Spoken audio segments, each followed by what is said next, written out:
বন্ধুসকল, আজি আপোনালোকক মই এটি সুন্দৰ বৌদ্ধ বিহাৰ দেখাবৰ কাৰণে আগবাঢ়িছোঁ। এই বৌদ্ধ বিহাৰটো অৰুণাচল প্ৰদেশৰ নামচাই জিলাৰ চংখাম নামৰ এটি সুন্দৰ ঠাইত অৱস্থিত। এই বৌদ্ধ বিহাৰটোত সাধাৰণতে মানুহে শান্তি আৰু ধ্যানৰ কাৰণে আহে।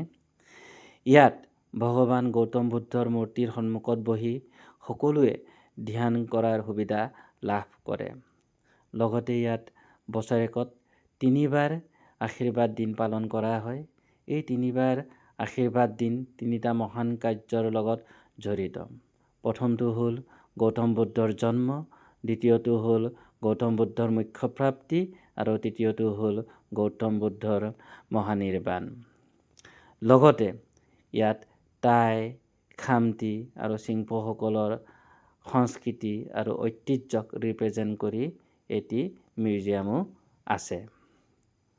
ইয়াত বৌদ্ধ ভিক্ষুসকলৰ কাৰণেও সুন্দৰ আৱাসৰ ব্যৱস্থা আছে।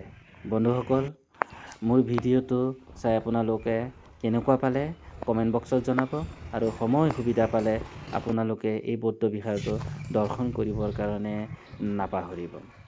ধন্যবাদ বন্ধুসকল, ইমান সময়ে মোৰ ভিডিঅ'টো চাই থকাৰ বাবে। ধন্যবাদ।